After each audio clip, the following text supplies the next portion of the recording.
So in today's video, we're going through the accident that happened on board the 56-meter expedition vessel Force Blue, which resulted in the second officer falling into a coma.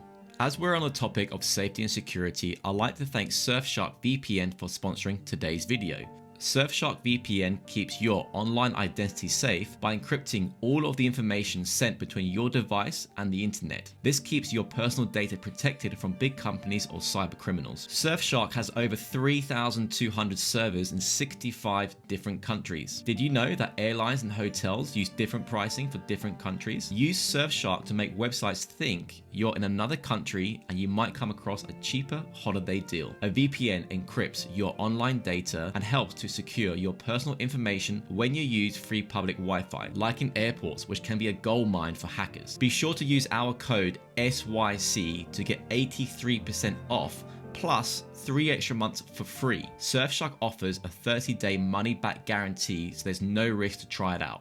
So be sure to use our link in the description box below. Thanks again to Surfshark for sponsoring today's video.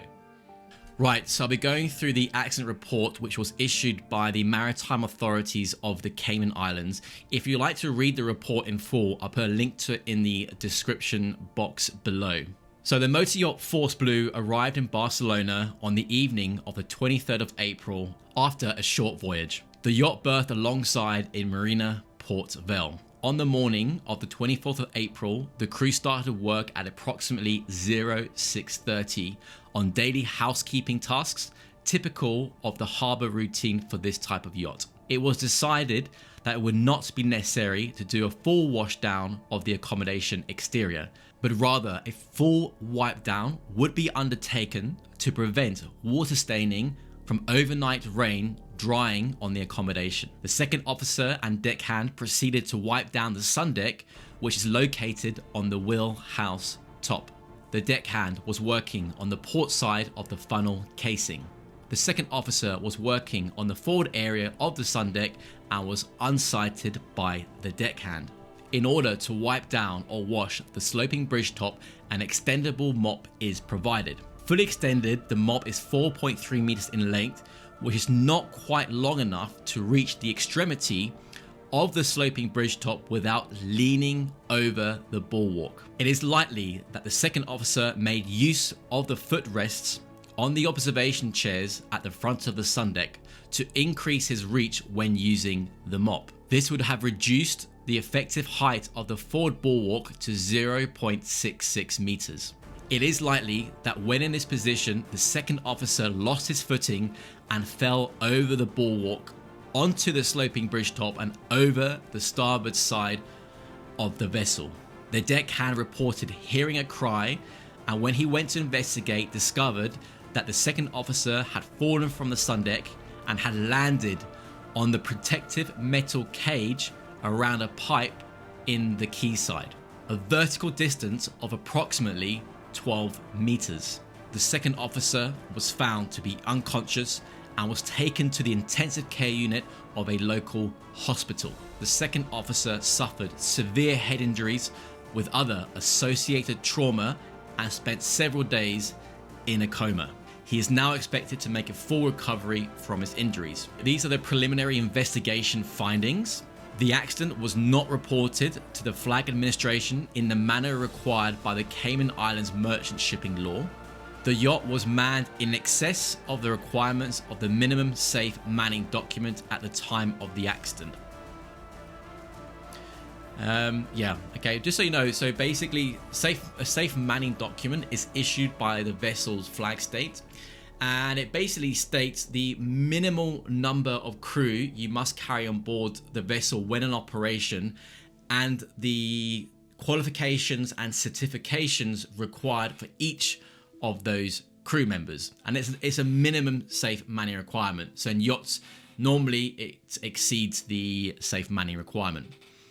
So number 3, all officers and crew are found to be properly qualified, certificated and medically fit for the positions held. Number 4, records of hours of work and rest were maintained on board and showed all on board were properly rested at the time of the accident. The response of the captain and crew of the yacht to the accident was prompt, professional, and appropriate. And number 6, the safety management system on board contained provisions for working aloft, although the work being undertaken at the time of the accident was not considered working aloft. The safety management system on board requires risk assessments to be undertaken in accordance with the Code of Safe Working Practices for Merchant Seamen. Risk assessments had been undertaken but had not identified the hazards associated with overreaching when cleaning the accommodation exterior. So basically, to break it down, the second officer and the deckhand were on the exterior doing what we call a wipe down. And what he'd done, he'd obviously leaned over the edge of the bulwark with a mop and decided to stand on the step, reach over even further, and lost his footing, slipped, and then fell overboard. Luckily, he was expected to make a full recovery from the fall. Bear in mind, it was 12 meters, and he fell onto this cage. That would have been very, very painful.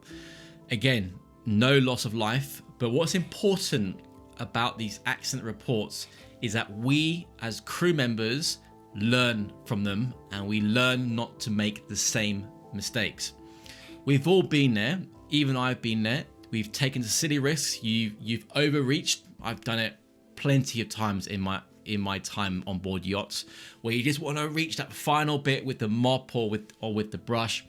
I know for me personally, once or twice I've lost my footing, but luckily managed to grab on. So I know exactly what this crew member was thinking at the time.